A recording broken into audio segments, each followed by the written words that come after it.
penetrated oceanic depths. All of this is a dazzling picture of modern man's scientific and technological progress.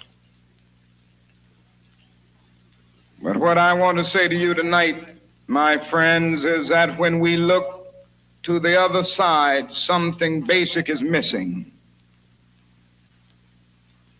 We suffer from a kind of poverty of the spirit, which stands in glaring contrast to our scientific and technological abundance. We've learned to swim the seas like fish and to fly the air like birds, and yet we have not learned the simple art of walking the earth as brothers and sisters. And this is the great dilemma facing America. And you know, it comes to this point now. We must all learn to live together as brothers, or we will all perish together as fools.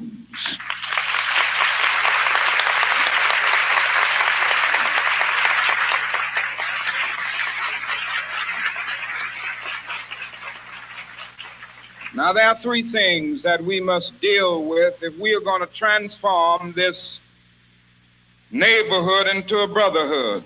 We've got to deal with the problem of racism. We've got to deal with the problem of economic injustice or poverty. And we've got to deal with the problem of war. Now, let me start out talking about racism. And more, we've got to tell the truth to America about this problem. And the truth means saying to our nation that the roots of racism are very deep in America, and they are still here. I'm about to cash a $50,000 check for an accident I was involved in over 5 months ago. The same accident. And that racial injustice is still the black man's burden and the white man's shame. Now, admittedly, we've made some strides, we've made some progress, but this shouldn't cause any of us to become apathetic or lax or complacent. For me, we must recognize that the plant of freedom has grown only a bud and not yet a flower. And the problems that we face are still very serious. Now, we hear a lot of talk these days about the so-called white backlash.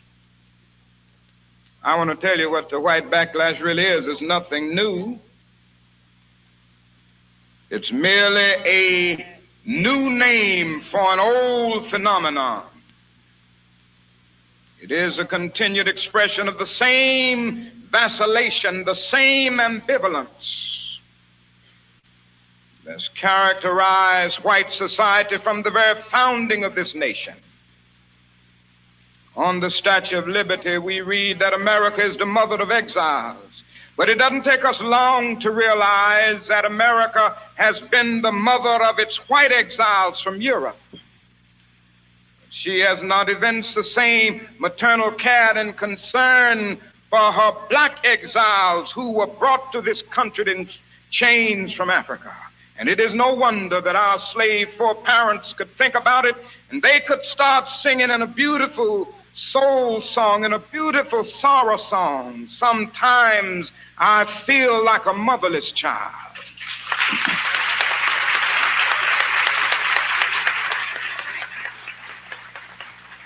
It was this sense of estrangement and rejection that caused our forebears to use such a metaphor.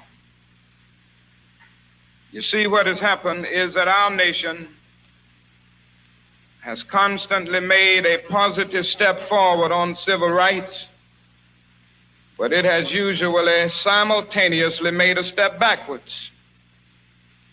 There has never been a single, solid, determined commitment on the part of the vast majority of white Americans on the question of genuine equality for the black man. In 1863, the Negro was freed from the bondage of physical slavery through the Emancipation Proclamation. But he wasn't given any land to make that freedom meaningful.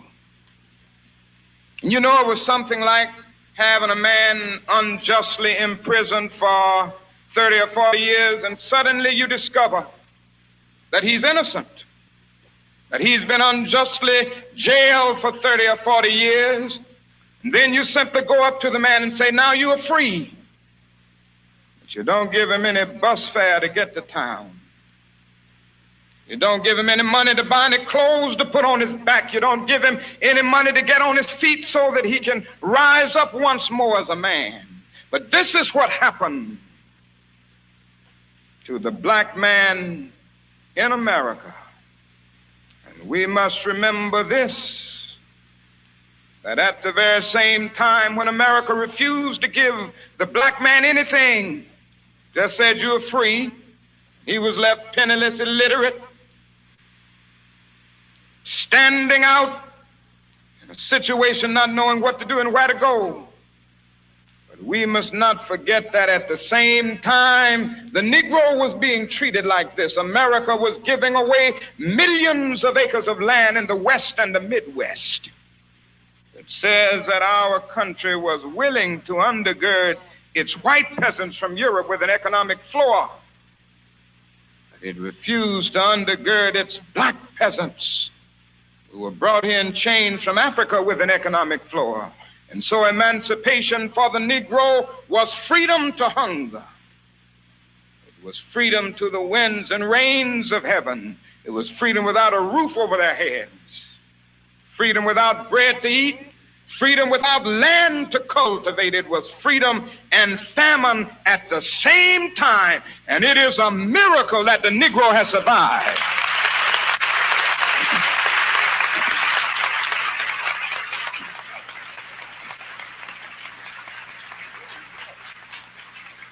But the white backlash didn't stop there. In 1875, the nation passed the Civil Rights Bill and refused to enforce it. In 1964, the nation passed an even weaker Civil Rights Bill, and even to this day has failed to enforce it in all of its dimensions. In 1954, the Supreme Court declared segregation unconstitutional in the public schools.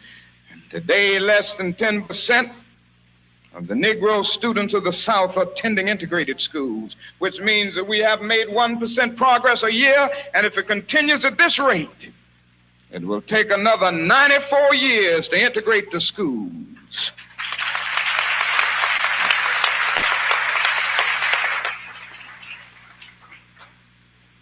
Suburban politicians talk eloquently against open housing, and at the same time, or in the same breath, they contend that they are not racist. All of this tells us, my friends, that the white backlash is nothing new. The fact is that America has been backlashing on the question of genuine equality for the black man for more than 300 years. And this is something that we must realize and that we must see. And this is why I say to you that our job is still difficult. We still need your voices. We still need your support. And there isn't any way to solve this problem without pressure. There isn't any way to solve the problem of racial injustice without persistent, nonviolent pressure. There have been those who felt that it could be done another way. There was a great man in our history, and I do not come to you to criticize him tonight, because I think he was a sincere man. His name was Booker T. Washington. Mr. Washington believed that the problem could be solved through pressureless persuasion. He sincerely felt that. He felt that if you didn't push things too fast and if you didn't bother the white South, if you didn't try to make the white man do something that he didn't want to do at that particular time, he would ultimately come around. Mr. Washington sincerely felt this, but he misread history. He did follow that approach. He started saying everything that the white people wanted to hear. He was honored for it. He was called the responsible leader. You know, I always get a little worried when I'm referred to as a responsible leader, because so often when some people call you a responsible leader, they are really telling you that you are a leader who will not tell the truth on behalf of your people. So often they mean that you are a leader more concerned about your budget than you are concerned about the freedom of your people. So often they really mean that you are a leader willing to say to the white power structure what they want to hear rather than what they ought to hear. Booker T. Washington went on with the notion of pressureless persuasion. And the reactionary forces of the white South used that only to plunge deeper into the oppression of the Negro. He told us to let our buckets down where we were, and the problem was that there wasn't much water in the well. And somewhere we must come to see that we must rise up and stand on our own 2 feet and say to our white brothers that we are determined to be men. This is what the movement is saying. We are somebody. We are determined to gain our freedom. And we are going to start with ourselves by freeing our own psyche, our own souls. This is where we've got to start first. For you see, in the final analysis, if we're going to be truly free, nobody else can do that for us. No Lincolnian Emancipation Proclamation can do that for us. No Johnsonian Civil Rights Bill can do that for us. If we are going to be truly free, we must reach down into the inner depths of our being and sign with the pen and ink of assertive manhood our own Emancipation Proclamation. And we must come to say, yes, I'm black, but I'm black but beautiful. I'm somebody. I have a rich and noble heritage, however exploited and painful it has been. And I've made a contribution to this history.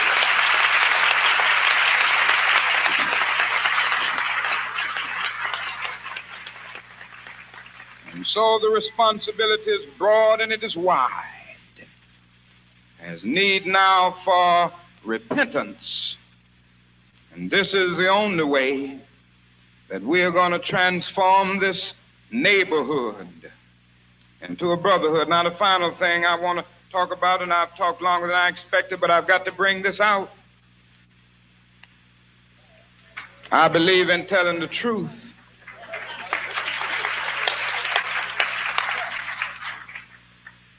We're going to transform this neighborhood into a brotherhood.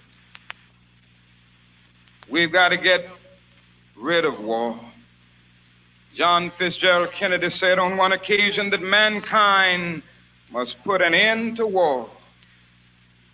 A war will put an end to mankind.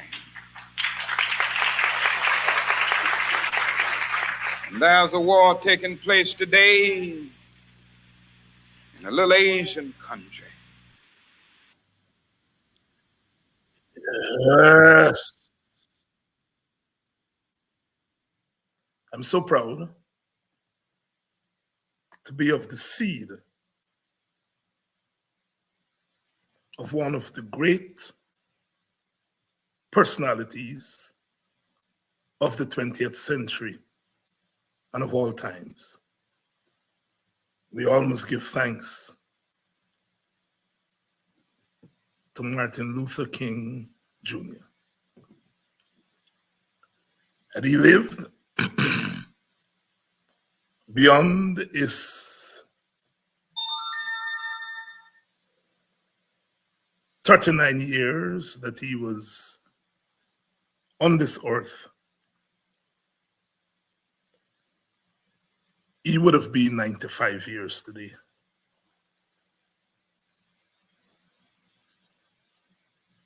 And you heard him.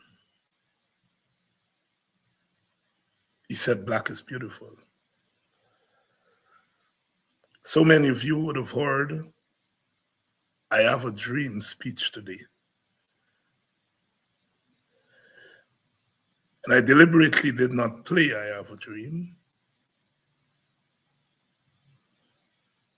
because King was a dreamer. But he was more than a dreamer. He was a bad brother.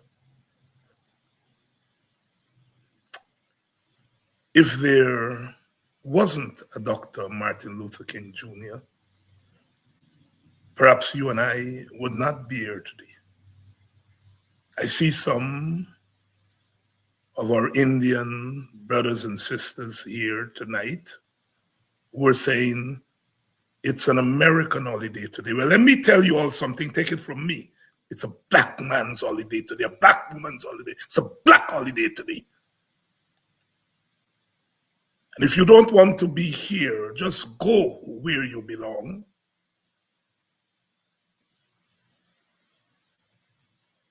You don't tell us what our holiday is.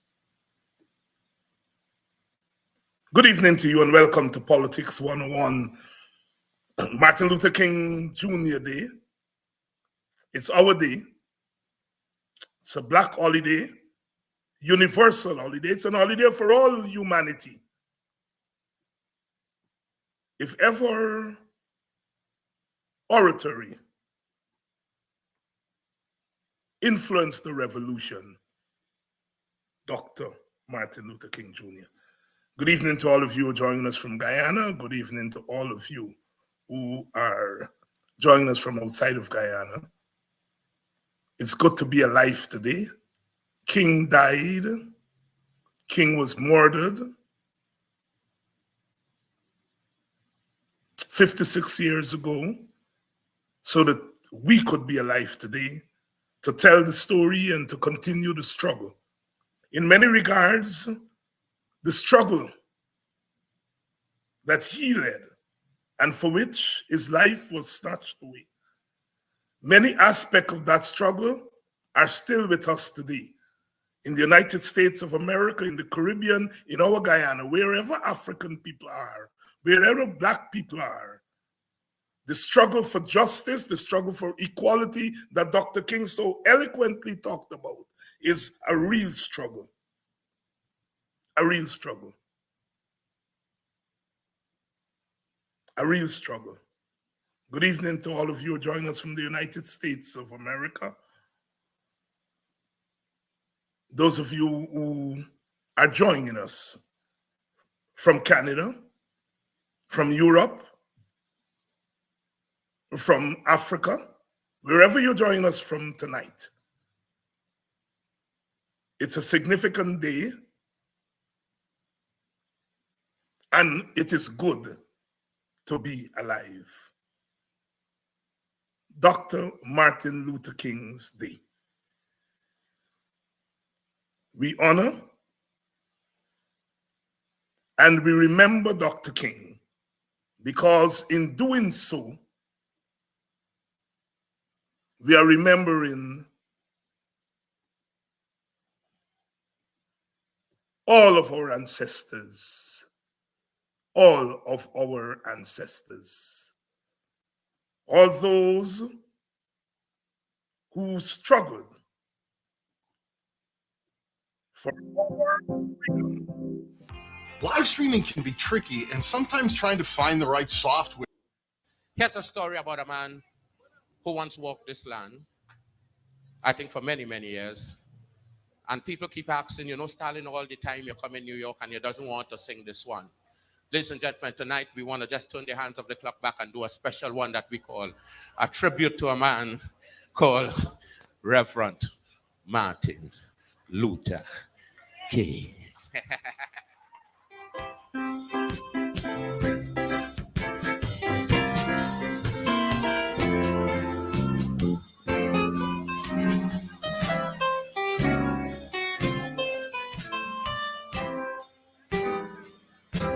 Never lived by a gun, but yet died by one.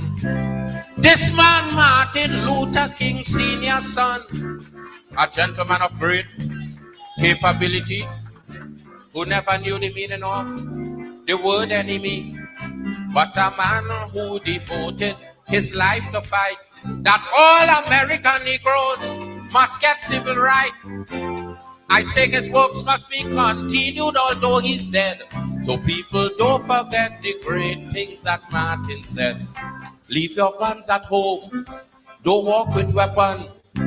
Violence cannot solve the situation. We want the whites to know.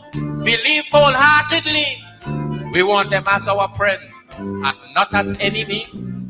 For as enemy would bring riot in this land. And that would not be good for no American. Call him a genius, a messiah, or different things. But I say Martin was a king of all.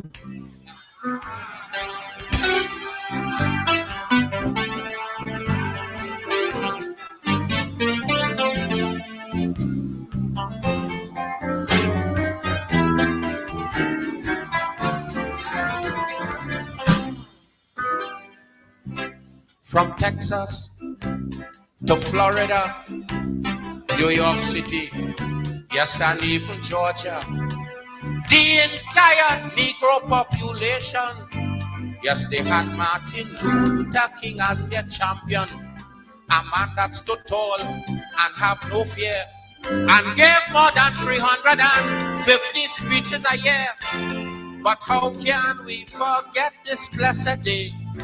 In the Civil Rights March, listen what he said. He said, I have a dream, I have a vision, and this is what Martin made them to understand. In his vision, this is what he see. One day black and white would be living so happy. Little black children and little white children one day walk in the streets of America as friends. From the black hills of Dakota to Mississippi, hand in hand in racial equality.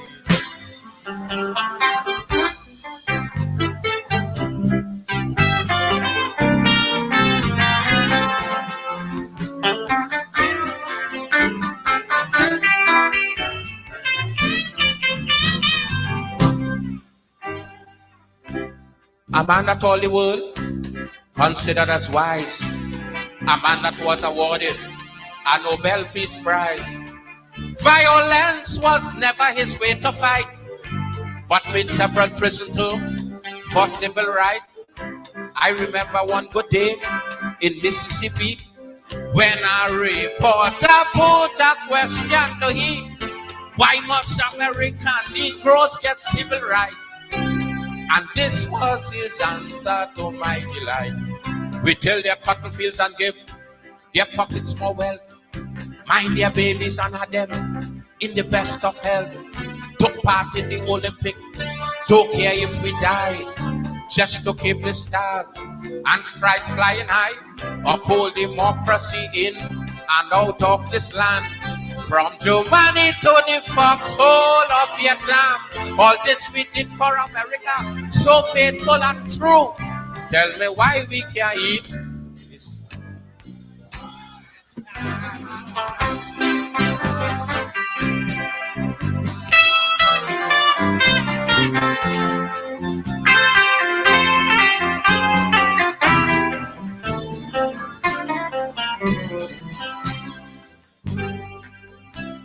But now Martin Luther is dead and gone.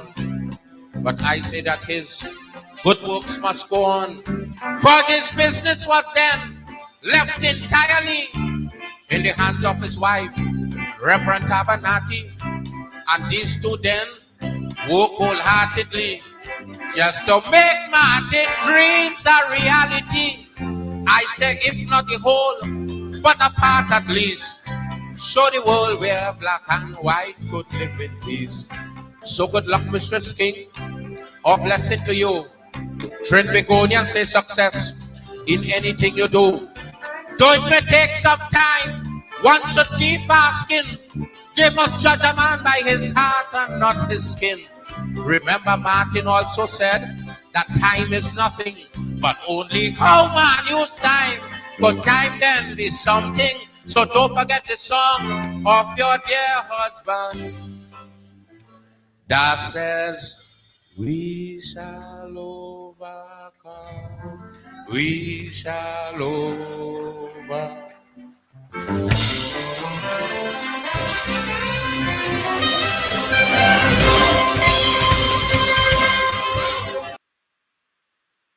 From one black man to another black man, the Black Stallion, singing about Martin Luther King Jr. From our Caribbean to our brothers and sisters in America.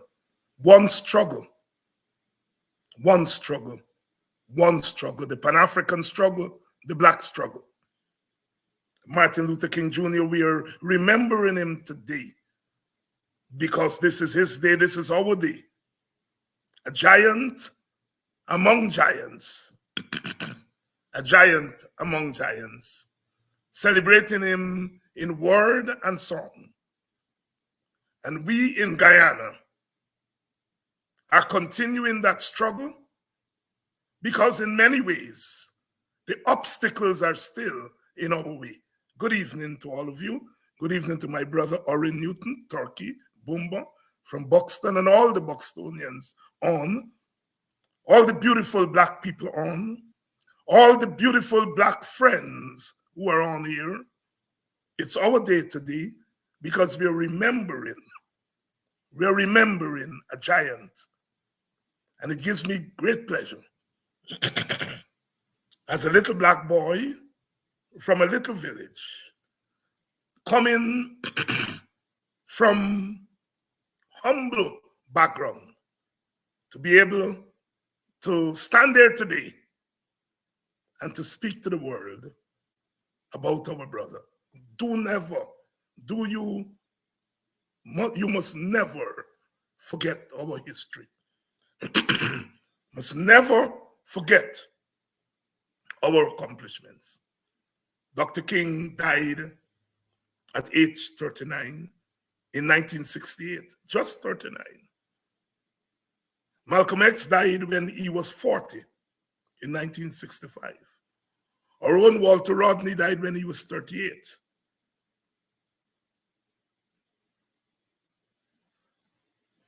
Bob Marley asked, how long will they kill our prophets while we stand aside and look? Some say it's just a part of it, but we've got to fulfill that book. So can't you sing with me some redemption songs? Redemption songs to redeem ourselves and to stand firm. And we are standing firm today. We are standing firm today. The other morning, I said that African Guyanese are being beaten up economically, beaten up politically, beaten up psychologically. But I said we are not taking blows. And I knew where I was going. Some of our listeners took a little bit issue because they said we're taking blows.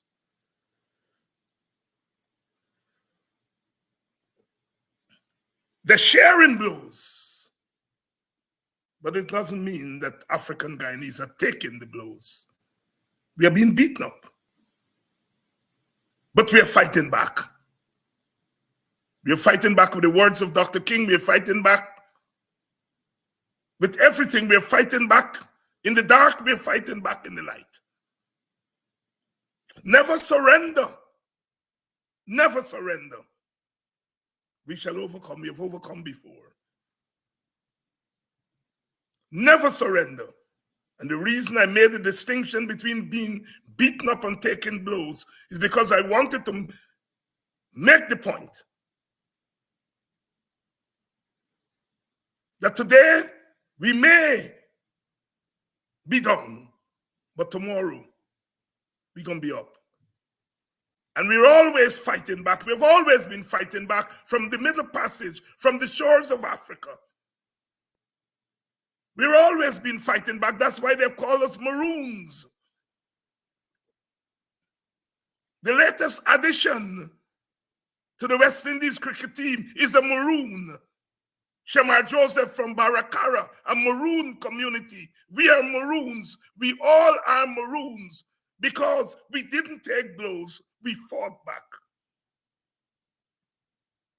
And I want you all to make that distinction between being beaten up and taking blows. They may knock us down sometimes, but they will never and must never be allowed to knock us out. Let us make the distinction here, because Dr. King made that distinction. Some of us will live to see that beautiful shore. Some of us must live to see that beautiful shore. The days are dark in Guyana for us. They're reading a budget today. There's not going to be much in there for us as black people, as poor people. But budgets must not be allowed to kill us. Remember, Claude McKay said, if we must die, then let us nobly die. That even the monsters we now defy shall be constrained to honor us, though dead. But though lies before us the open grave,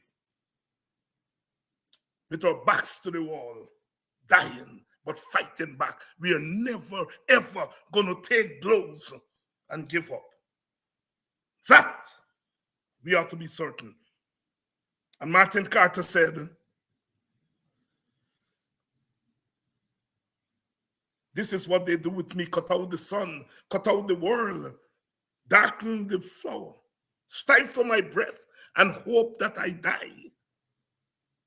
But I laugh at them. I laugh because I know tigers don't think, nor toads, nor rooting swine, only man. Just listen and you will know. In South Africa, they drink the blood of black women. In Malaysia, the hero is hunted and shot like a dog. Here, they watch us and lick their tongues like beasts who crouch to prey on a little child. But I warn them, like a tide from the heart of things, inexorably and inevitably a day will come. And when that day comes, I will come alive again and laugh again and walk out of this prison. Our brother Martin Carter, the poets, the Calypsonians, the reggae singers, the dancers, they always make sense of our condition. Give us hope. Our own Eddie Grant. Give me hope, Joanna. Give me hope. Then you say you're taking blows. You're giving up hope. You're being beaten up. They're sharing blows, but you're not taking blows. In Dr. King's words, he said, no Lincolnian Emancipation Proclamation, no Johnsonian Civil Rights Bill will free us. We only will be freed when we emancipate ourselves. And that's what we come here every day. And we'll continue to do that. Good evening, Brother George. Good evening, Brother Dennis Atwell. Good evening, Charles. There comes a time in the life of any nation when you're left with but two choices. I'm quoting here from Nelson Mandela when they were about to throw him in prison. There comes a time in the life of any nation when you're left with but two choices: submit or demand. We ain't submitting, we are demanding.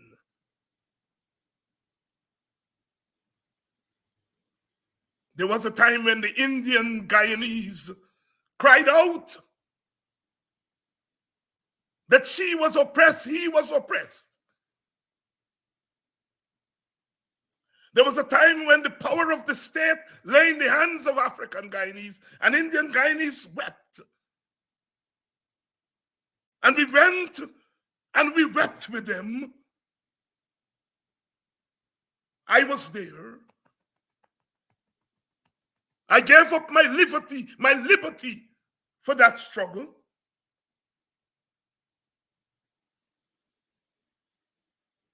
There was a time when the Indian Guyanese said they were being oppressed. We didn't ask how, when, and where, but we went there and we stood with them. And today, the power of the state, the iron fist of the state, is in the hands of Indian Guyanese who are hammering African Guyanese. And in the spirit of Dr. Martin Luther King, we have got to go by the rivers of Babylon, where they wept, and weep with them, and struggle with them. And that's what I'm doing. And to hell with those who call me racist. You didn't call me racist when I wept by the Ganges with Indians who were struggling. But you call me racist when I go by the rivers of Babylon and weep with my own people. What kind of being are you? Hypocrites and parasites, Brother Bob says. When we cried and wept with East Indians, Brother Walter Rodney, Hoini Kwama, Edward Dublin gave their lives. Many of us went to jail. When Indian Guyanese raised their voices and said we are being oppressed, we stood with them. And today, when the hammer is in the hand of an Indian Guyanese, clique, murderous clique, and we go down by the rivers of Babylon and weep with our people and struggle with our people. They call us racist. And some of you black people get into that nonsense.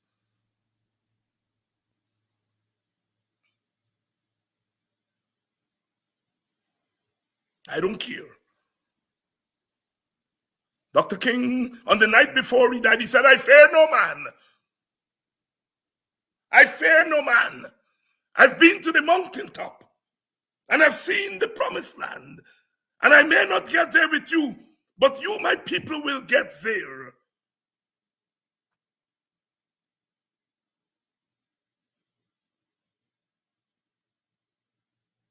How many more times can a man die? Black Stalin asked. How many times can a man die? I die on the shores of Africa. I died in 1938 with Butler. I died in the square in 1970 with Dagger. And for us in Guyana, I will say, I died on the slave plantations. I died with coffee in 1763. I died with Damon.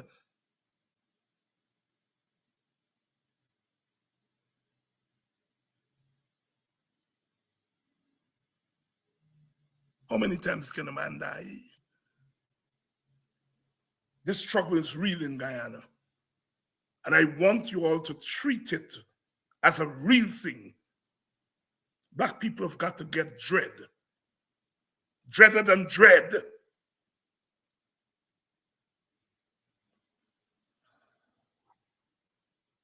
You all will have to make up your own minds in 2024.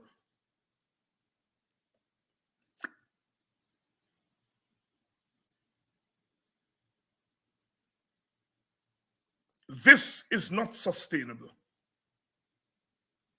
And what the PPP is doing must not be allowed to be sustainable.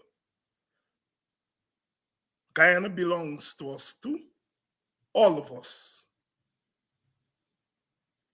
Yes, by the rivers of Babylon, where we sat down and where we wept, when we remembered Zion. Let the words of our mouth, the meditation of our hearts, fuel our struggle. This is 2024. 2023 is gone. And we've got to make up our minds. Guyana is too crooked a place. It has to be straightened, and if it has to be straightened, it will be those who are feeling the crack of the whip the most. Everyone is feeling the crack of the whip. There's no doubt about that. But our darkest citizens are feeling it the most. And he or she who feels it knows it. Good evening to all you all. Good evening and welcome to Politics 101. Politics 101, where we are doing it tonight. Share the link. They say it's budget today, but for a budget day today, but for us, it's Martin Luther King Day. It's our day. It's a day to reflect, it's a day to remember, it's a day to plan, and it's a day to execute plans. Fear is gripping the Black community. But we've beaten fear before and we've got to beat it again. Fear is a sin. Once you succumb to fear, you give up everything that you have. You give up your dignity. You give up your ability to stand up as human beings and to say, no, no, no, it is wrong. I repeat, when our brothers and sisters from India wept by the Ganges and they cried out for the world, we were there with them. And today, when our African brothers and sisters are crying out, when we look around, we don't see others.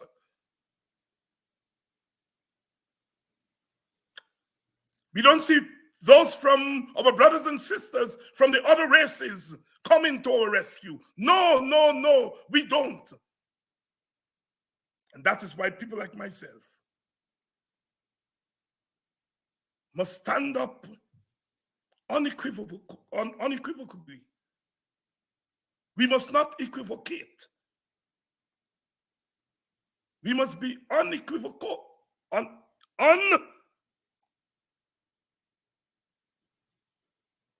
We must not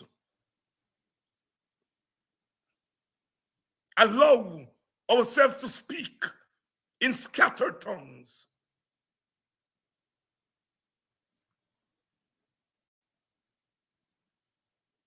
Because we once stood when others cried out, and we were clear then, and we have to be clear now.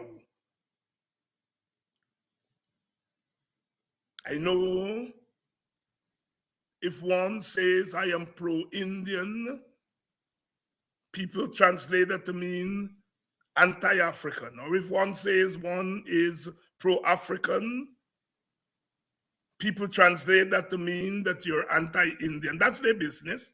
I am not going to be able to change that. They do that for their own nefarious reasons. I am not walking around and trying to prove that I'm not anti-Indian. I don't have that time and energy. Let my words, let my actions speak. I am not waking up in the mornings and say, before I speak out and speak up about African oppression, I must frame it in such a way that I don't offend my Indian brothers and sisters. I don't have time for that. Because there was a time when Indians were crying. We didn't ask whether we are offending Africans. We stood by them, stood with them, struggled with them.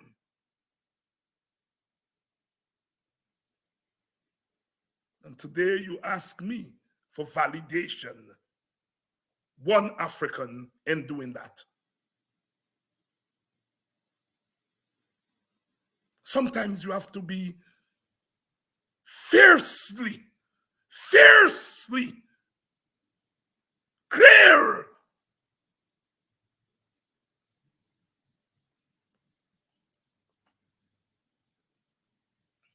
How many times can a man die? How many times you can call me racist?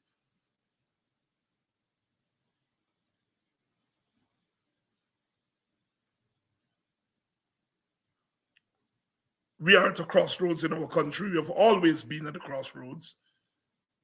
But we are at a different crossroad in this time because we are now a petro state. We are flush with money that we never had before. We have a government that has unlimited money in Guyanese terms.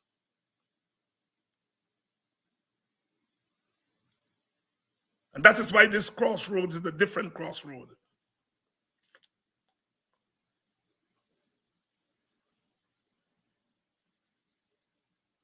It's a different crossroad.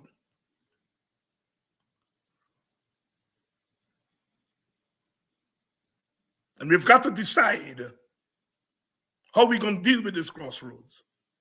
These crossroads or this crossroad. People today talk about multiracialism. Tell me, show me where the multiracialism is in Guyana.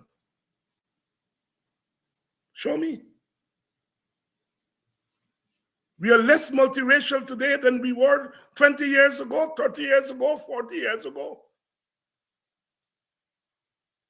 Indians are hunkered down behind the PPP.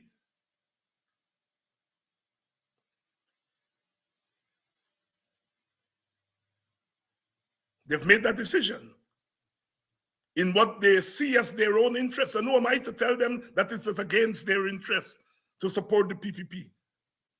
I will not be so presumptuous. They have made that decision.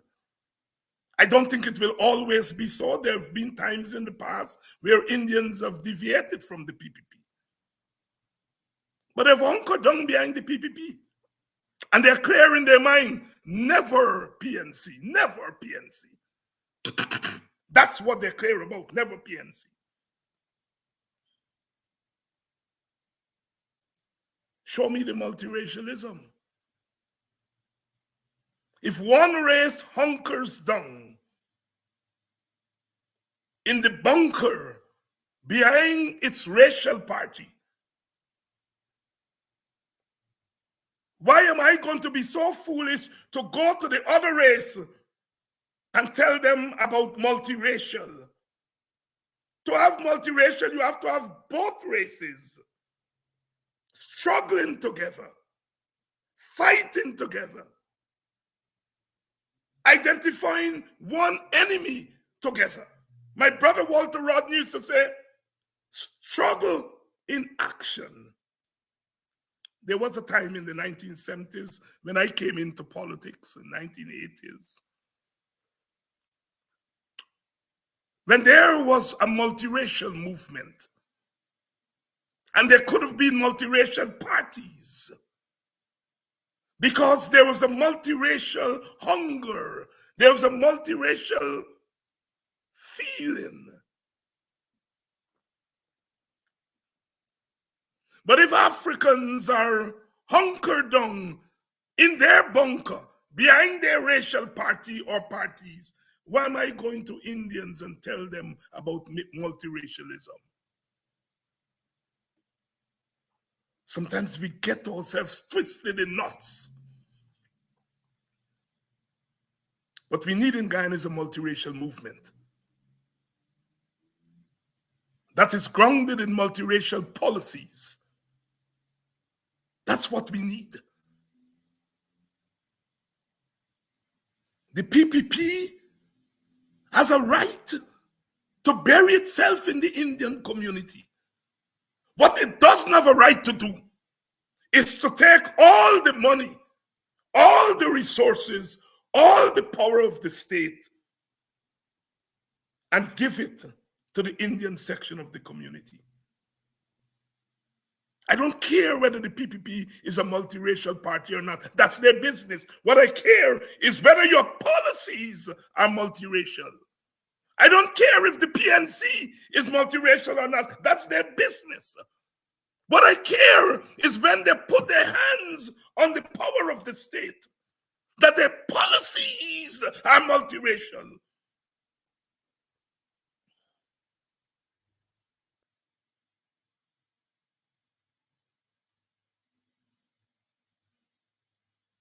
And I, David Hines, will never support any government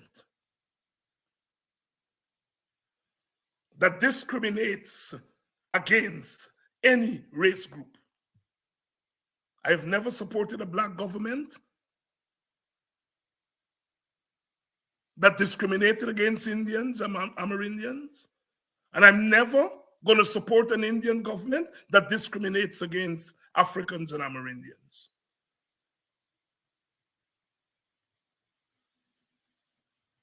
I'm clear about that. So what we need are multiracial policies.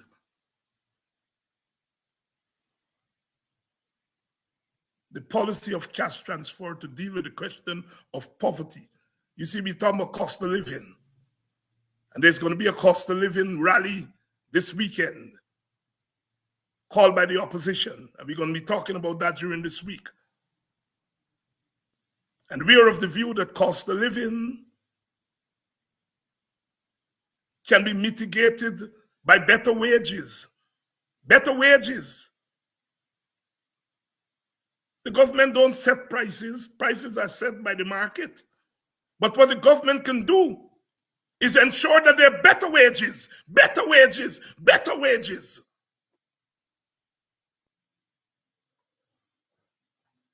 .5% to 54,000 public servant workers. That is not going to help the cost of living situation.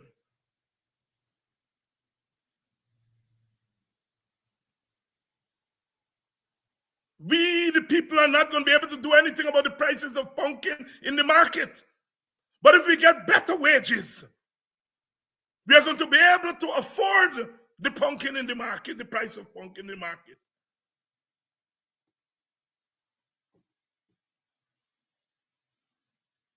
The government responsibility is to put in place policies to deal with cost of living. And cost of living varies. The cost of living in Berbice is not the same as the cost of living in Linden. If Berbice produces rice and produces vegetables and fruits and so on, the prices there in Berbice are going to be better than the prices in Linden. This doesn't produce rice and greens and vegetables. So the prices are going to be higher there. What is the government doing about easing prices in Linden. Talk to me.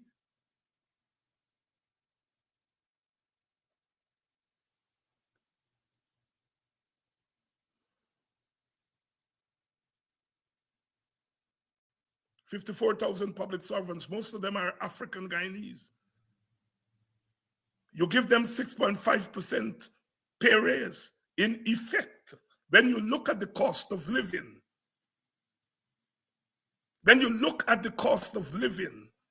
that 6.5% is a decrease. Where is the cost of living allowance for the people of Georgetown and East Coast and Linden and wherever the prices are high?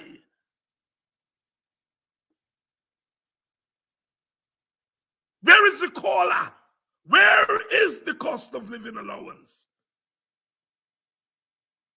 That's what I'm looking for in the budget.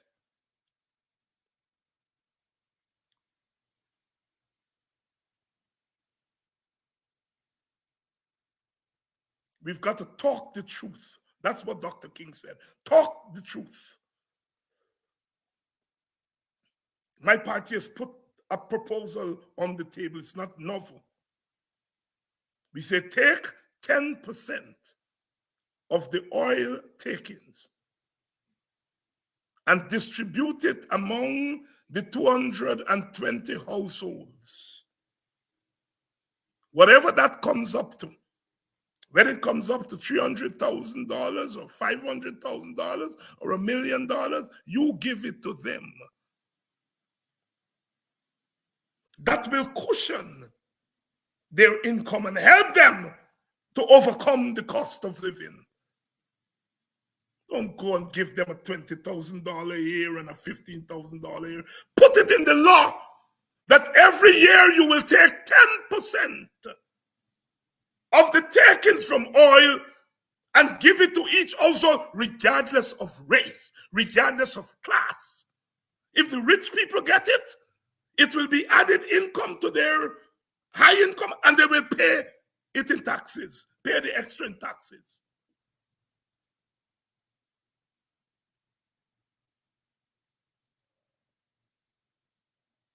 We are saying, give us a universal basic income. Let the Guyanese people be guaranteed an income, a basic income. That's the only way we can deal with the cost of living.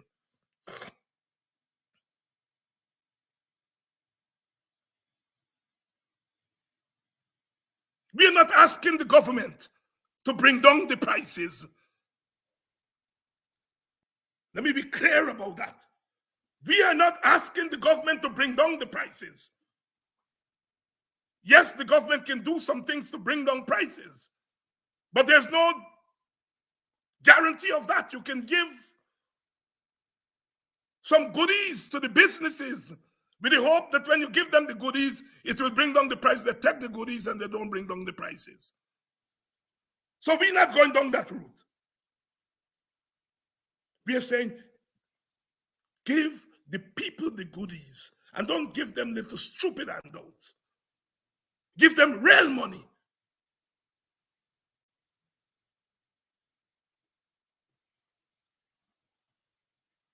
On this Martin Luther King Day, we are declaring war on poverty.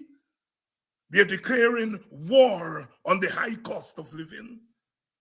We are declaring war on the high prices, and we're declaring war on the inability of the government to bring relief to the people of Guyana. We have the money. It's there. Take some of that money that you're spending on stupid bridges and infrastructure. Yes, bridges and infrastructure are important, but some of them are not necessary at this moment. They're not urgent. What is urgent is to build the economic bridges. That is urgent. that our people can go in the market and afford to buy food, and afford to pay rent, and afford to pay transportation, and afford to pay. That is what is urgent.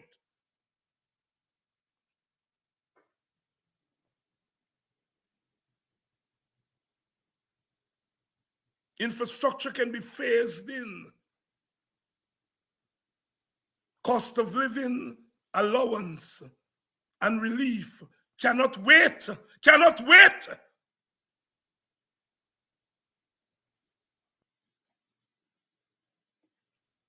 We are not economists. We have economists in our midst, but we are talking basic bread and butter.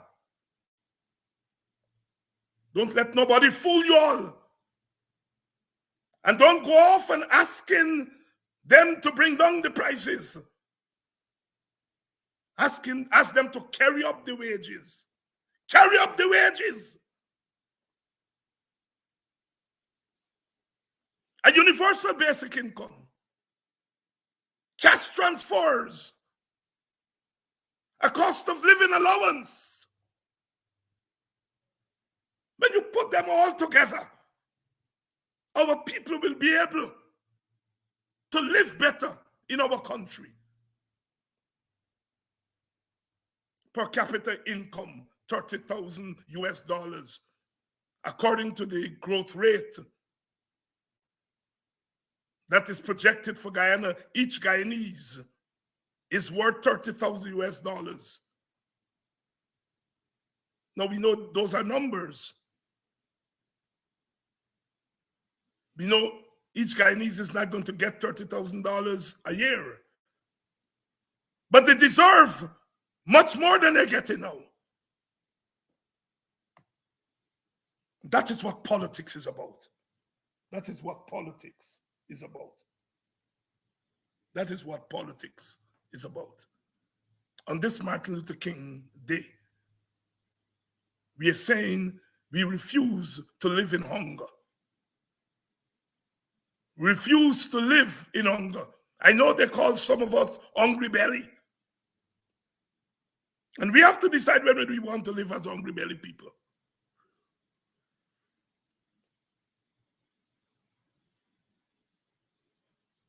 The struggle is real, and the struggle calls for real interventions. Real interventions.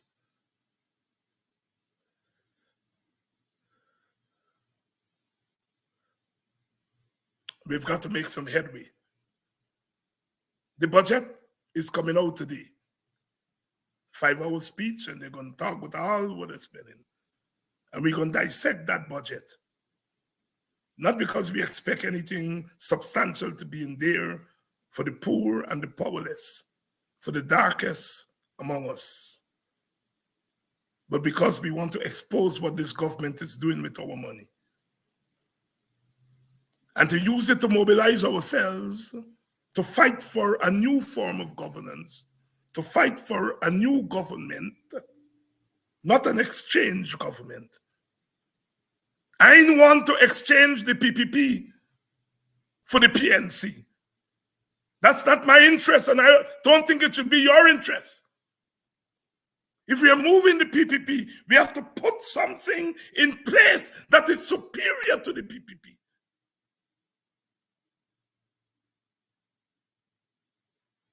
There's no magic in the opposition being superior to the government. We have to make the opposition superior by fighting not only the government, but fighting our opposition to make sure that they advance and support policies that will free us up economically and politically. I'm unequivocal about that. Unequivocal. It didn't stumble this time. It come out right this time. I'm unequivocal about that. I'm unequivocal about that. The time for exchange is over. This has to be the time for change. and transformation. And there must be diversity. No one party has the answer to the problems in this country or any country.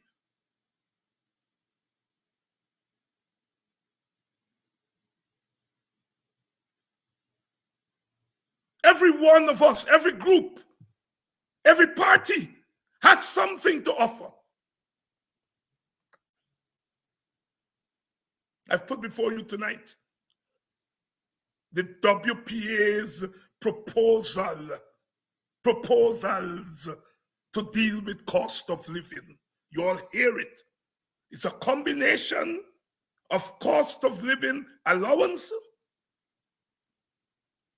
for poor people of all races. It's a universal basic income where all Guyanese, every Guyanese is guaranteed a basic income, come what may. And then structured legal cash transfers, not cash handouts, cash transfers.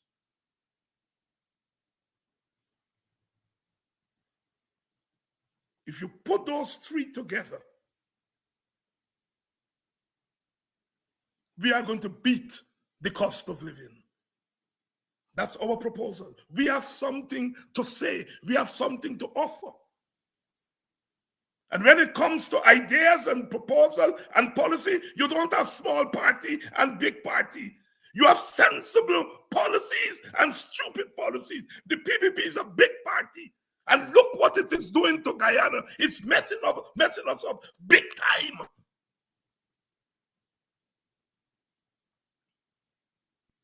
All this nonsense about big party and small party. We have big parties because we have big races, 2 big races. And each race chooses its own party, so we have big party. But beyond our racial choices, we have other choices to make. We have other battles and struggles. The struggle for the human dignity, the struggle for a just economic being.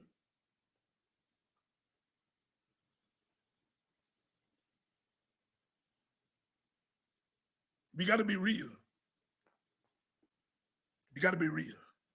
Dr. Martin Luther King's day today, one of the great human beings that walked this earth, he left us a mountain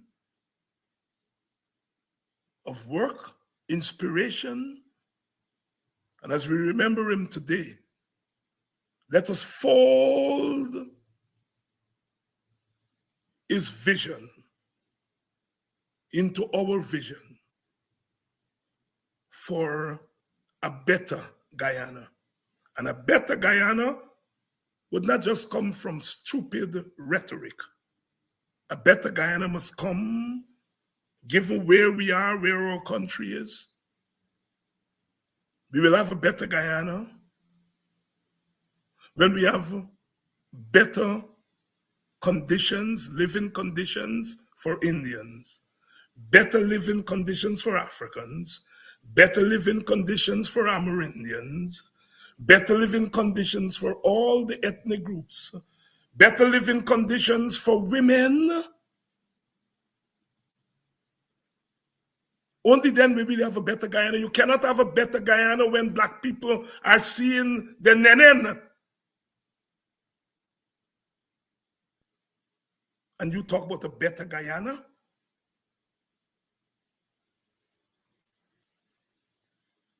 We want to look at a land of many waters, the land of 6 races, but we don't like to talk about race. What hypocrisy. Land of 6 races, but we don't like to talk about race. And races are uneven. Even when they're suffering, the suffering is uneven. I don't get into the business, but the Indian people have suffered too, and that's stupid talk. Even the suffering is uneven.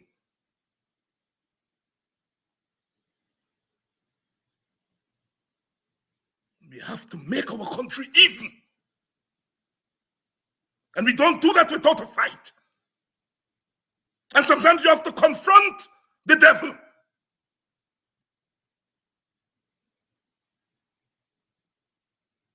And you all got to make up your own mind. I hear all kinds of talk of the PPP getting away with this and the PPP getting away with that. Let not your heart be troubled. Evil does not get away every day of the week. Looky there, looky there, looky there, look the devil down there.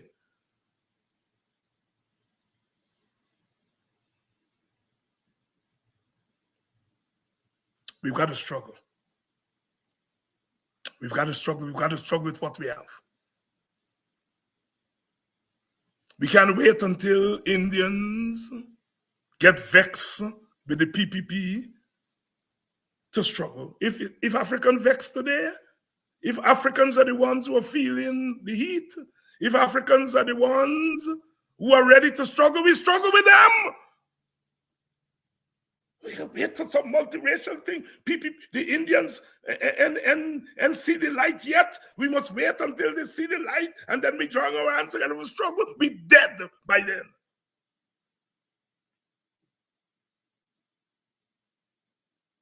If it's Africans alone that we have who are ready to march, we march with them.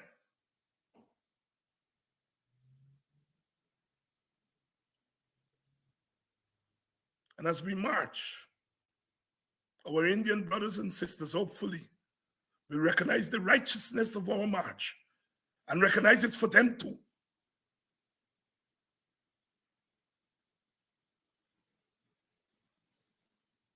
And they will eventually join. But to sit down and wait for this perfect multiracial, no. Multiracialism is something that comes into being and it goes out of being sometimes. And sometimes you have to rekindle it by action. But I ain't gonna tell Africans, wait until we get enough Indians on board against the PPP. No, you're dead by then. We work with what we have. Because the PPP juggernaut has to be stopped in its tracks.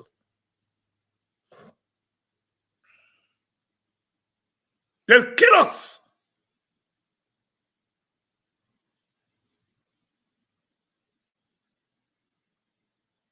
And so we have to be wide-eyed.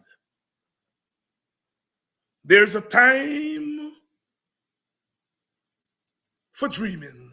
There was a time when Dr. King dreamed. He dreamed in 1963.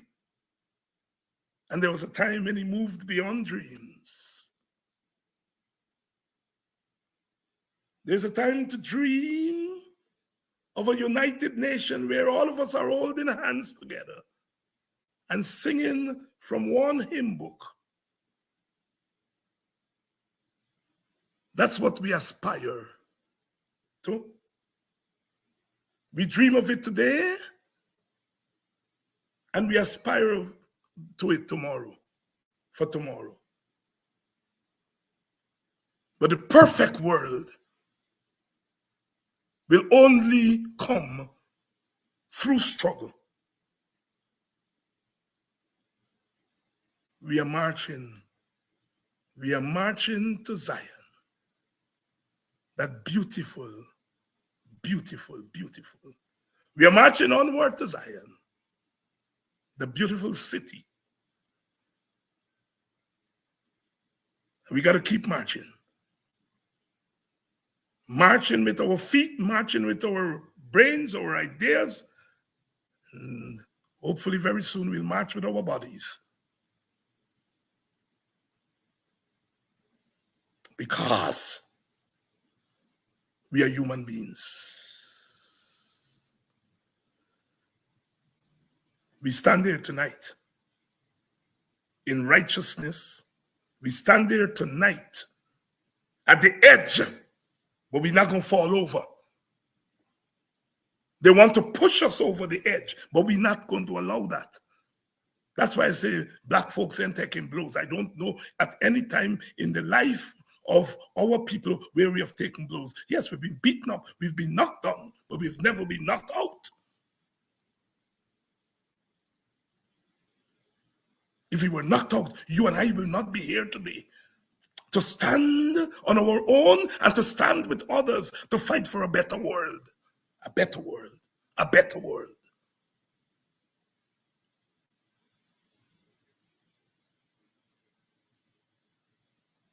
Tomorrow is Tuesday and we come back again to do our work.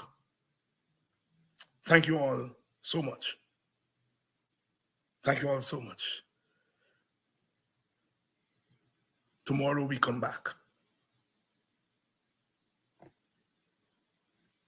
Ready again.